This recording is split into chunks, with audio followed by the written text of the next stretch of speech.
Namaste and welcome to this exciting episode of Sathology Debunking Mythology.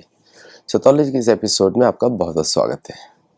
America में आज दिवाली है, तो आप सबको आज अमेरिका में दिवाली की बहुत बहुत शुभकामनाएं।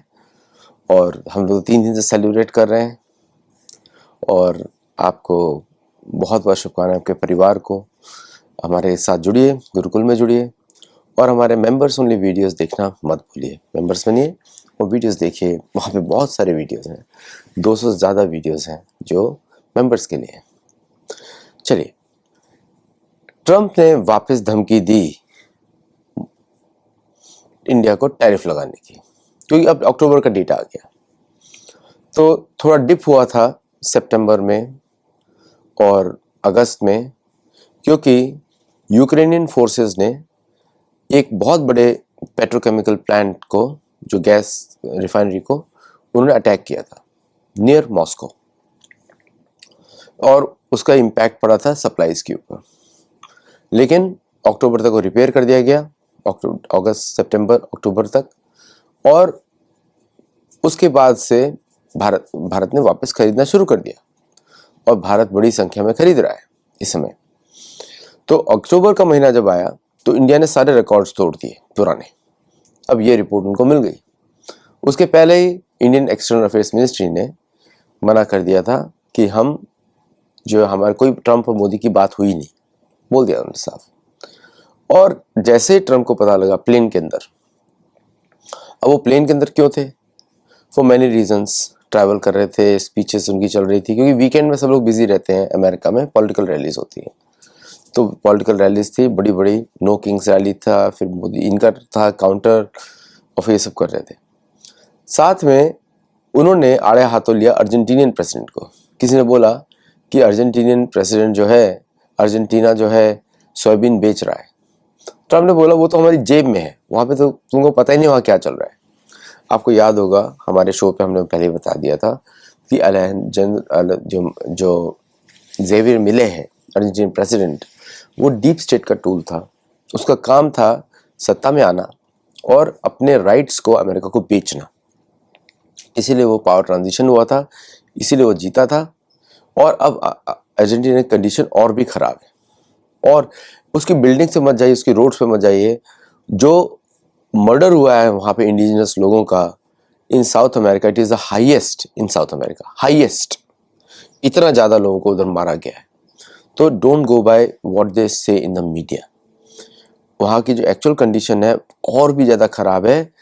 वो 20-20 बिलियन डॉलर जो खरीदा गया है, अर्जेंटीना बिक गया, अभी उसका कुछ बचा नहीं है, उसकी इंस्टीट्यूशन चली गई हैं, बैंकरप्ट है। तो ट्रम्प ने बोला उसकी कंडीशन तो कुछ आपको पता ही नहीं है। हम लोग को तो पहले से पता थी।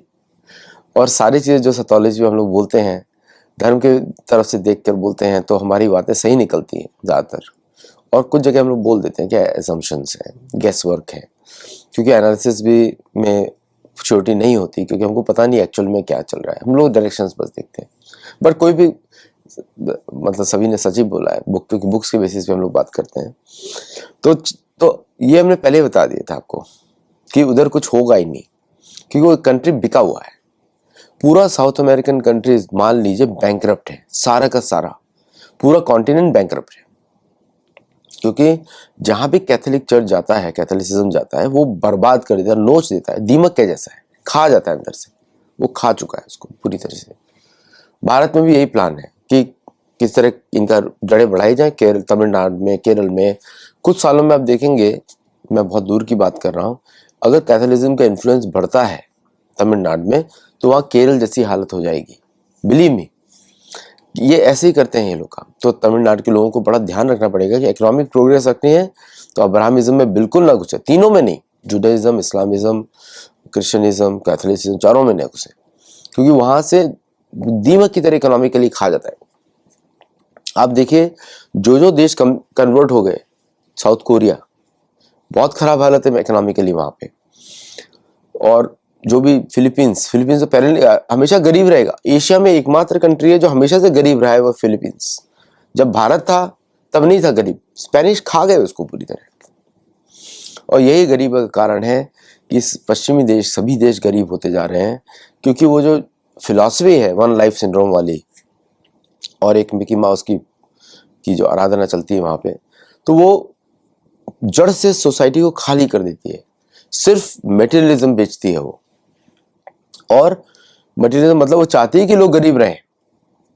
जैसे इंडिया में एक थी टेरेसा नाम की, जिसको नोबेल प्राइज दिया गया था, उसको वो जहां भी रही वहां पे उसने बच्चों को क्या यातना दी है, उसमें तो डॉक्यूमेंटेड है इंडिया में, तो उसमें तो डॉक्यूमेंट्रीज बन चुकी हैं। तो वो इसी में आनंद आता है उनका।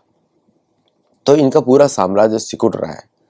और आपको बता दूं कि नक्सलों पे जीत करने के लिए भारत ने बहुत इंटरनेशनल तैयारी करी, लेकिन सारा श्रेय जाता है लोकल पुलिस कर्मियों को। जैसे कल प्रधानमंत्री ने बताया, विक्रांत के ऊपर पहुंच गए। जो मैसेज दिया है विक्रांत का, वो इतना स्ट्रांग मैसेज है, मैं आपको बता नहीं सकता कि मेडिटेरेनियन ओशन से, सुएज कैनाल के पॉइंट से मलाक्का तक, या फिर ऑस्ट्रेलिया की कोस्ट तक, या इंडियन ओशन के कोई भी पोर्ट तक भारतीय नेवी का दबदबा है। और हर महीने एक नया शिप आ रहा है, 55 नए शिप ऑर्डर्स पे हैं। और ये जो भारत की जो स्ट्रेंथ है, नेवल स्ट्रेंथ है, इसकी वजह से पूरा पश्चिम बेहाल है। क्योंकि इसके पहले उनको लगता था इजीली जाके हरा देंगे।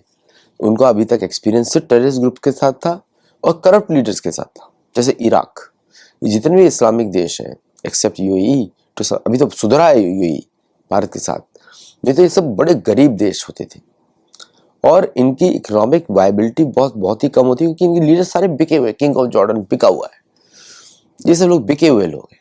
इनका कुछ सॉवरेंटी नाम का कुछ चीज नहीं होता। ये पश्चिम को या गोरी चमड़ी को देख के इजीली फिसल जाते हैं। भारत में भी यही होता है, सबके साथ नहीं होता है। भारत में बहुत अच्छे हमारे आर्मी ऑफिसर्स भी हैं, हर कम्युनिटी से हैं, बट कुछ लोगों के साथ होता है और वो लीडरशिप पे रहते हैं। जैसे अभी ओमर अब्दुल्ला ने मुंह उठाया, तुरंत अमित शाह ने उसको बड़ा चुप होने के लिए बोल दिया, क्योंकि वो जो है पूरी तरीके से बिके हुए लोग हैं। उनका इन्फ्लुएंस रहता है। मुफ्ती सईद, ये सब पाकिस्तानी तो एग्जिस्ट नहीं करता। तो मोदी जी ने बिल्कुल साफ बोला, भाई इस बार तमाशा बड़ा होगा, और संकेत दे दिए। मोदी ने ये संकेत दे दिए, मोदी जी ने। और इससे मोदी जी बात नहीं हो रही है, ये भारतवर्ष की बात हो रही है। मोदी जी 140 करोड़ भारतीयों को रिप्रेजेंट करते हैं, तो भारतीयों का जो मूड है वो मोदी जी के अंदर आता है। बाकी जो बिके हुए लोग हैं उनका तो कुछ हम बात कर ही नहीं सकते, उनको काउंट ही नहीं किया जा सकता। जिसको वेदों में श्रद्धा है, जो भगवान राम को अशब्द न बोले, वही भारतीय है। जो पुराणों में लिखे हुए तो उनको ही हम काउंट करेंगे, बाकी क्यों काउंट करेंगे। रेलेवेंट पोजीशन, हमको हर जगह रेलेवेंट डेटा ही देखना पड़ता है। तो रेलेवेंट डेटा इज दिस, कि वहां पर जिस तरह का हमको रेलेवेंट डेटा हमको दिख रहा है, उसी पे मतलब जो रेलेवेंट डेटा होगा जो हमारी संस्कृति के अनुसार रहे, हमारे जो सभ्यता के अनुसार रहे। सभ्यता तो एक ही होती है वेदों की, दान तप शौच सत्य। तो ये जो भारतीय सिविलाइजेशन है, जो 4 स्तंभ है उसके धर्म के, उसके अनुसार ही हम दुनिया को देखेंगे ना, बाकी हम दुनिया को नहीं देखेंगे। तो अगर यहाँ पे 4 चीजें नहीं है कहीं पर भी, तो हम नहीं देखेंगे, हम समझेंगे नहीं दुनिया को, हम बोलेंगे ये ठीक नहीं है। तो कोई सिविलाइजेशन दिखती नहीं हम लोगों को, एक ही है भारतीय सिविलाइजेशन। तो मोदी जी ने जो मैसेज दिया विक्रांत से, उससे अमेरिका को भी मिर्ची लगी। बड़े लोग फूलते हैं कि हम एयरफोर्स 1 में है, 2 में है, 3 में है। और जेलेंस्की जब आए, जेलेंस्की के वापस उन्होंने डांट लगा दी। उस मूर्ख को यह मालूम नहीं है कि उसका फ्यूचर ऑलरेडी लिखा जा चुका है, उसकी कब्र में पत्थर लगाया जा चुका है। तो या तो वो रशिया और अमेरिका की बात करेंगे, रशिया अमेरिका की अलग डील हो गई। अभी ट्रम्प को लड़ना तो है नहीं, डर है, लड़ेगा तो एक्सपोज जाएगी यूएस में मिलिट्री। तो उसको रशिया उसको वे आउट दे रहा है कि भाई थोड़े मिनरल राइट्स आपको दे देंगे हम अपनी टेरिटरी में, बट आप जो है इसको खत्म कर दो, इशू पूरा खत्म कर दो, खत्म हो जाएगा। वो डील हो गई ना, उसको डील चाहिए, आर्ट ऑफ डील, तो डील हो गई। और अमेरिका का राष्ट्र का कोई ऑब्जेक्टिव ही नहीं है। क्या ऑब्जेक्टिव है? डेमोक्रेसी तो कैथोलिसिज्म ने प्रमोट करी थी और चर्चेज ने प्रमोट करी थी, ताकि यूरोपियन पीपल वोट कर सकें, बाकी लोग वोट ना कर सके। ये था डेमोक्रेसी का purpose. Demographic subversion is democracy. Bharat का तो लोकतंत्र है, लोक संग्रह है। तो भारत की फिलॉसफी अलग है, तो हमारा राजनीति का स्टाइल ही अलग है। हम तो पेड़ों की रक्षा करते हैं, जानवरों की रक्षा करते हैं, मछलियों की रक्षा करते हैं। हर वाइल्ड लाइफ भारत में सुरक्षित है। मालूम है आपको, दुनिया से गायब हो गए, ब्लैक पैंथर गायब हो गया अमेरिका से। तो बट भारत में सुरक्षित है। शेरों की संख्या बढ़ रही है, चीतों की बढ़नी और चाहिए, क्योंकि जंगल, शेर जो होता है वो जंगल की रक्षा करता है। जंगल में शेर होगा तो लोग जंगल में नहीं जाएंगे, तो रक्षा हो जाती है उसकी, इसीलिए उसको जंगल का राजा बोला जाता है। तो शेर को आप खत्म कर देंगे तो जंगल कैसे सुरक्षित रहेंगे, है ना, समझे आप। तो हर किसी का एक पर्पस है प्रकृति। तो हम तो सभी की रक्षा करने के लिए तैयार है, क्योंकि धर्म बोलता है सभी की रक्षा करें। श्वेत द्विज अंड द्विज, तो अंड बीज, तो ये सभी लोगों की रक्षा करने का दायित्व है। अमेरिका का तो पर्पस ही नहीं कुछ भी, वो तो बस कॉलोनी, हमको भाग के हम आए तो हमारा कंट्री है, अब हम यहाँ पे रहेंगे, सुरक्षित रहेंगे, इसलिए बनाया हुआ है। वो तो कहीं भी सुरक्षित नहीं है, कोई भी। पृथ्वी पे मृत्यु लोक पे आए हैं तो जाना तो पड़ेगा, समय आएगा तो जाना पड़ेगा, सबको जाना पड़ेगा। तो बड़ा अजीब सा एक फेक मोरालिटी का क्रिएट किया जाता है, और वो सबको मालूम है, भारत में अब दिख भी रहा है धीरे धीरे। और कल मुझे से कोई बोल रहा था कि आप भारत से बहुत अच्छा आप काम आपको बढ़ेगा।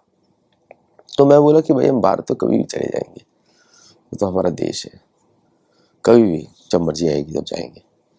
तो लेकिन अभी सेवा का समय है, तो आप लोग हमारे साथ जुड़िए, गुरुकुल में जुड़िए। अभी हमको क्रौंच द्वीप में हम लोग हैं, यहाँ पे हमको सनातन धर्म के साथ आप जुड़िए, बच्चों को सिखाइए, बच्चों को पढ़ाइए प्रॉपरली। और इस दिवाली में आपको घोषणा करता हूँ, अमेरिका, कनाडा, मैक्सिको में, ऑस्ट्रेलिया, न्यूजीलैंड जो होम स्कूलिंग कर रहे हैं, आपके लिए सतोलॉजी के विशेष कार्यक्रम शुरू होने जा रहे हैं for on Tuesdays and Thursdays, और special seminars on Saturdays and Sundays. ये हम शुरू करने जा रहे हैं। उसमें थोड़ा शुल्क भी होगा, बिकॉज हम लोग को सतोलॉजी को आगे बढ़ाना है। तो ये अनाउंसमेंट भी थी मेरी आपके लिए। तो अगर आप लोग ध्यान सुन रहे हैं, so thank you very much for in advance for supporting. आपको पहले से मैं धन्यवाद दे रहा हूँ। और हम भगवान राम, लक्ष्मण, भरत, शत्रुघ्न, सीता मैया और सभी चारों भाइयों की पत्नियां, उनको डेडिकेट करेंगे ये पूरा नए प्रोग्राम्स। तो इसका नाम भी कुछ और होगा, तो उसका नाम लव और कुश पे रखा है, जिस तरह उन्होंने रामायण का प्रचार किया था। तो लव और कुश का होम स्कूल सीरीज हम शुरू करने जा रहे हैं। So thank you all very much for listening. नमस्ते एंड जय जगन्नाथ। Thank you.